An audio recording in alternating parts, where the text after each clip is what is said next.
B T S کے بارے میں کہ بی ٹی ایس کے بارے میں کچھ یوٹیوبرز جو فیمس یوٹیوبرز ہیں، ٹاپ ٹرینڈنگ یوٹیوبر جنہوں نے بولا، تو ان کے پیچھے جو ان کی بی ٹی ایس آرمی ہے وہ پڑ گئی اور انہوں نے معافیاں تک مانگی. لیکن میں نے بھی بہت بولا بی ٹی ایس آرمی کو، لیکن میں نے تو بالکل جو لاجیکلی جو ہے ایک کچھ میں نے ایسا ویسا نہیں بولا. میں نے تو جو سسٹرز ہیں ان کو کہا کہ آپ جو ہے آپ کو جو اپنی اللہ نے جو آپ کو آئیڈینٹی دی ہے، تو جو غلط ہے جو صحیح ہے وہ بتایا. صرف مجھے بھی کافی لوگوں نے جو ہے وہ انہوں نے مجھے میری عجیب انہوں نے میمز بنائی اور پتہ نہیں کیا بنایا، لیکن مجھے تو فرق نہیں پڑتا اور فرق پڑنا بھی نہیں ہے. بے شک میں نے تو یہاں تک بھی کہا تھا، مجھے یہاں تک میسیجز بھی آئے ہیں کہ ہم آپ کا اکاؤنٹ اور میری جتنی بی ٹی ایس والی ویڈیوز ہیں نا، انسٹاگرام ہو، ٹک ٹاک ہو، یوٹیوب ہو، مجھے اس کی طرف سے وہ آ گیا ہوا ہے. انہوں نے ہر جگہ سے رپورٹ مارا ہے انہوں نے، بی ٹی ایس آرمی والوں نے. لیکن اللہ کا شکر ہے کہ وہ ویڈیوز ہٹی نہیں ہیں، اور انہوں نے کوشش کی بھی ہوگی میرا اکاؤنٹ جو ہے وہ اکاؤنٹس ہمارے جو ہیں وہ ڈیلیٹ کروانے کی، رپورٹ کر کے بین کروانے کی. لیکن جس کے ساتھ اللہ ہو، میں نے کوئی اپنی بات تو کی نہیں، میرا کوئی اپنا فائدہ تو ہے نہیں، یا کوئی میرا پرسنلی تو کچھ ہے نہیں. میں نے تو جو بات کی وہ اللہ اور رسول کی بات کی. ویسے پرسنلی میرا ان سے وہ ایل جی بی ٹی کو پروموٹ کر رہے ہیں. یہ تو جو لوگ ہیں، جو لڑکی ہیں، بچیاں چھوٹی چھوٹی جو کبھی چار دیواری سے باہر نہیں نکلی، ان کو کیا پتا ہو. ہم لوگ تو باہر پھرتے ہیں، سب دیکھتے ہیں. یہ تو چار دیواری میں معصوم بچیاں، ان کو کیا پتا ہو. ان کے پاس ریسرچ ہی نہیں ہے. یہ تو 10 سال کی، 15 سال کی جو لڑکی ہیں، 20 سال کی، ان کے پاس اگر یہ جا کے ریسرچ کریں تو وہ ایل جی بی ٹی کو پروموٹ کر رہے ہیں، وہ میوزک انڈسٹری کو پروموٹ کر رہے ہیں، بڑا وہ کام کر رہے ہیں. ان کو پتہ ہی نہیں ہے. یہ تو مطلب کہ ان کے پتہ نہیں ماں باپ بھی کدھر ہیں، یہ بھی نہیں سمجھ آتی. پوچھ تو ان کے ماں باپ سے بھی ہوگی اور ان سے بھی ہوگی کہ یہ کیا کر رہی ہیں. اور باقی بات رہی کہ آپ میں نے کبھی بھی اپنی بات نہیں کی. میں نے صرف ایک آیت ان کے سامنے رکھی ہے، اور اس آیت پہ میں نے پوری عمر پہ ویڈیو بھی بنائی ہے. آیت کوئی چھوٹا سا بچہ بھی ہو نا، اس کو بھی سمجھ آ جائے.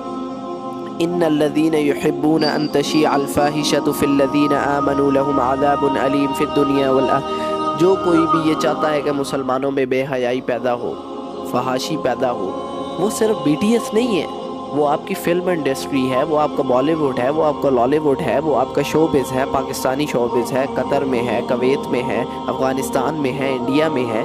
جو کوئی بھی یہ چاہتا ہے، یہ صرف بی ٹی ایس کی بات نہیں ہو رہی. تو جو کوئی چاہتا ہے مسلمانوں میں بے حیائی پیدا ہو، اس کے لیے دنیا میں بھی عذاب ہے اور آخرت میں بھی عذاب ہے. اب دنیا میں یہ پوچھتے ہیں کیسے عذاب ہے، وہ تو لگژری لائف گزار رہے ہیں، عیاشی کر رہے ہیں. برو، اس سے بڑا کیا عذاب ہے کہ وہ اللہ سے دور ہے. اس سے بڑا دنیا میں اور کوئی عذاب نہیں ہے کہ کوئی انسان جو ہے وہ اپنے رب سے دور ہو، اپنے رب کی حقیقت اسے نہ پتہ ہو. اس کو یہی نہیں پتا کہ مجھے جس نے پیدا کیا ہے اس نے مجھے کس مقصد کے لیے پیدا کیا. تو میں یہ سمجھتا ہوں اس سے بڑا کوئی عذاب نہیں ہے. تو یہ لڑکیوں نے ایک ہائپ بنائی ہوئی ہے کہ مطلب بی ٹی ایس اچھا، پھر یہ سوال یہی آتا ہے اب صرف بی ٹی ایس آرمی کیوں؟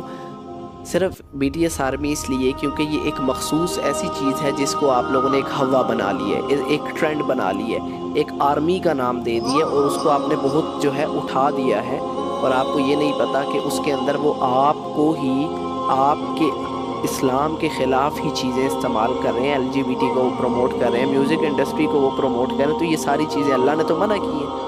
تو آپ مسلمان پیدا ہوئے ہو، آپ کو سمجھ ہی نہیں آتی.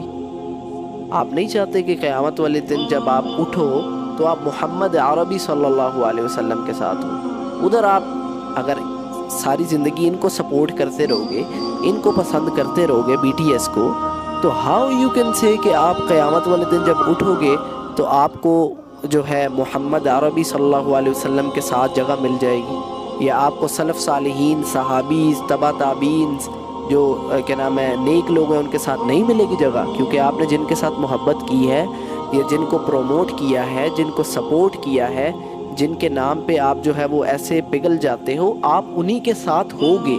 یہ دل کا معاملہ ہے نا، دل جو ہے وہ جس کو چاہے گا تو اسی کے ساتھ انسان ہوگا نا. تو آپ یہ بتا رہے ہو اپنے ایکشن سے کہ آپ لوگ جو ہے اللہ کو نہیں چاہتے. آپ اللہ کو آپ پھر یہ کہتے ہیں ہم اللہ کو چاہتے ہیں. اللہ کو آپ چاہتے ہوگے اتنا نہیں چاہتے جتنا اس BTS آرمی کو چاہتے ہو، جتنا BTS والوں کو چاہتے ہو۔ اللہ کو چاہتے ہو تو اللہ کے ساتھ جو بھی محبت ٹکرائے گی آپ اس سے سائڈ پہ کر دو گے، آپ کہو گے نہیں اللہ سب سے اوپر، باقی جو اللہ کے اینٹی کوئی چیز آ رہی ہے، اللہ کے حکم کے خلاف جو چیز آ رہی ہے وہ نہیں ہوگی، ایک چیز رہتی ہے۔ یہ بات انہیں سمجھ نہیں آتی۔ اور میں تو پھر یہ کہتا ہوں کہ ان کی جو ہے یہ چھوٹی چھوٹی سی بچیاں ہیں 15-20 سال کی، جو گھروں میں بچیاں چھوٹی معصوم اس لیے کہا جاتا ہے یہ گھروں میں رہتی ہیں، چار دیواری میں رہتی ہیں، باہر کی دنیا جو ہے ان کو نہیں پتہ اس کا۔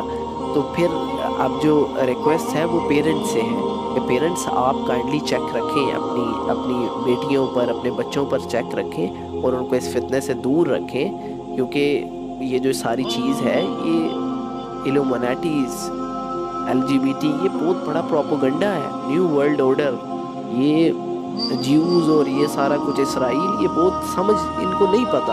باقی اللہ تعالیٰ جو ہے سب کو اس فتنے سے، مجھے، میری بہنوں کو، سب کو جو ہے اس فتنے سے بچا کر رکھے اور اصل عقل جو ہے وہ دے۔ اللہ کو پہچاننا یہ سب سے بڑی چیز ہے، اس کی جو ہے اللہ کے ساتھ کنیکشن مضبوط کرنا اور اللہ کو پہچاننا، اپنے مقصد کو پہچاننے کی توفیق عطا فرمائے، آمین یا رب العالمین۔